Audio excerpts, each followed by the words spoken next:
안녕하세요. 환자와 의사 사이를 소통해주는 통역의사 이영석입니다.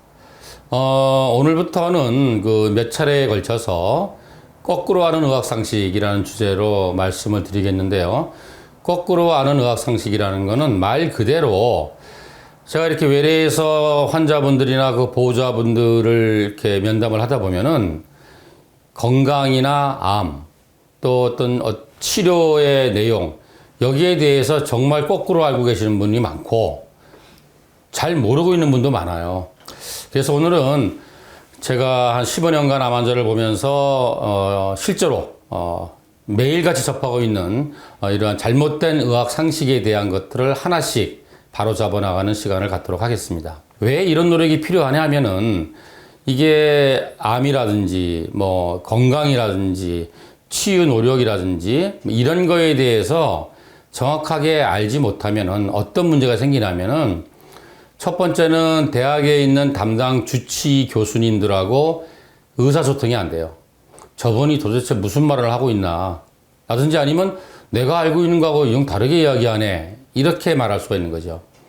두 번째는 우리가 이게 이제 오랜 기간 이제 투병을 하고 치병을 하려 그러면은 본인의 좌표를 정확하게 찍어야 됩니다. 무슨 말이냐면은 내가 지금 예를 들어서 유방암 3기라는데 췌장암 1기라는데 내가 지금 그렇다면 이것이 어느 위치에 있는지를 알아야 돼요. 이게 심각한지 대수롭지 않은 건지 얼마나 심각한지 아니면 얼마나 대수롭지 않은지 이걸 알아야 되는데 이거를 잘못 알게 되면은 이제 처음부터 단추가 잘못 끼는 거죠. 그런 경우도 있고 이러한 기본적인 사실조차 잘 모르시면은 귀가 얇아져요. 또 이제 요즘은 너무나 이 정보가 넘쳐나잖아요. 홍수처럼 인터넷에도 있고 방송에서도 있고 유튜브도 있고 또 동료 환자들이 또 전해주는 이야기도 있고 중심을 못 잡아요. 그죠? 특히 중심 못 잡는 사람끼리 서로 이야기하면은 결코 정답이 나올 수 없어요. 그래서 오늘 그런 부분에 대해서 쭉 이야기를 해드리겠습니다. 오늘은 첫 번째 뭐에 대해서 이야기하냐면은 이게 그런 말이 있어요. 이제 어떤 분이 갑자기 당신 암이야. 그러면 이제 어떻게 받아들이느냐. 그 암 환자들의 심리 전개 단계가 있다 그래요. 이게 제일 먼저는 뭐냐면은 안 믿는 거예요. 암이라니 내가 지금 어디 아픈 데도 없고 밥도 잘 먹고 운동도 좋아하는데 무슨 암이야. 이 사람 돌팔이네. 그게 딴 병인가. 근데 또 암이래. 그럼 여기도 돌팔이네. 그리고 막 몇 군데를 돌아다니고 바빠요. 한 달, 두 달간 특히 지방에 계신 분들은 왔다 갔다 하면서 무슨 빅5 병원 다 돌아다녀요. 그러고 나서 이제 진짜 암이다.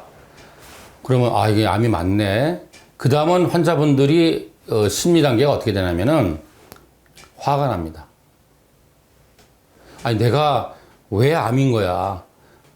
내가 나쁜 짓을 했나? 또 옛날부터 그런 게 있죠.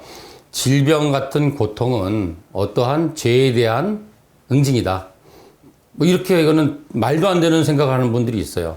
그래서 내가 잘못한 것도 없고 평생 정말 선하게 살았고 좋은 일 많이 했고 그리고 열심히 노력하며 살았는데 이제 좀 먹고 살만하니까 왜 암이야? 막 화가 나는 거예요. 그치?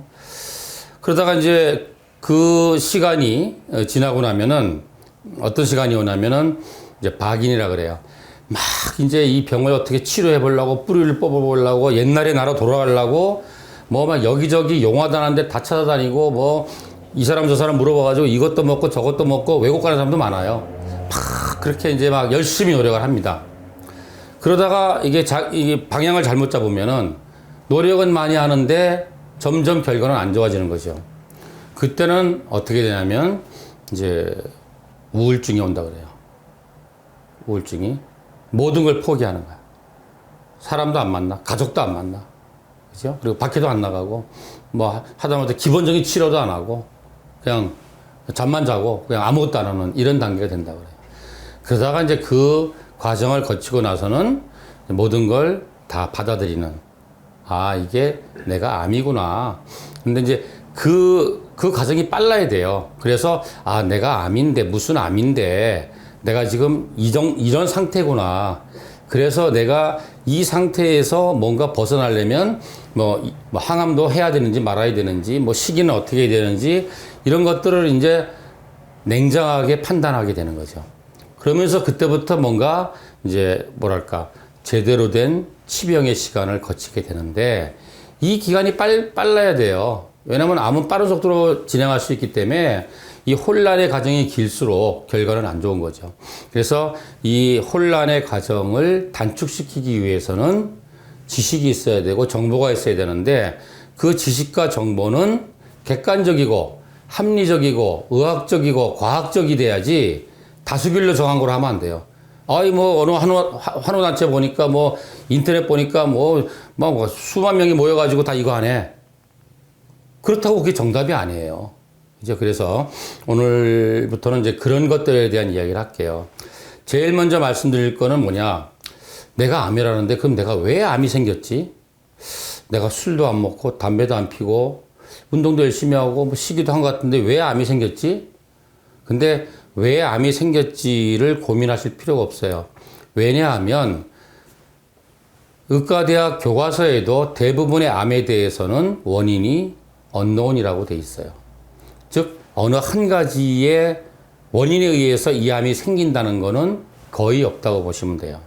나중에 말씀드리겠지만 그래서 암이라는 거 또 암뿐만 아니라 뭐 만성질환이 다 마찬가지예요. 뭐 고혈압이라든지 당뇨라든지 이런 것도 크게 유전자적인 한 원인이 있어요.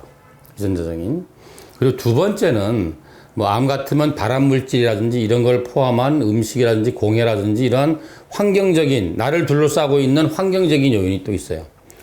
또 하나는 뭐냐면은 내 몸속의 파수꾼인 면역학적인 원인, 면역 능력에 대한 원인이 있어요.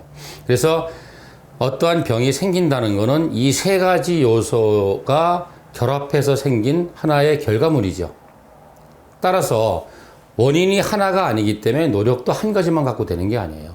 항암만 한다고 되는 게 아니고 수술만 한다고 되는 게 아니고 식이요법만 한다고 되는 게 아니고 기도만 한다고 되는 게 아니라 그 모든 노력들을 복합적으로 합리적으로 과학적으로 노력을 하셔야지만 좀 더 성공적인 결과에 가깝게 다가갈 수 있습니다.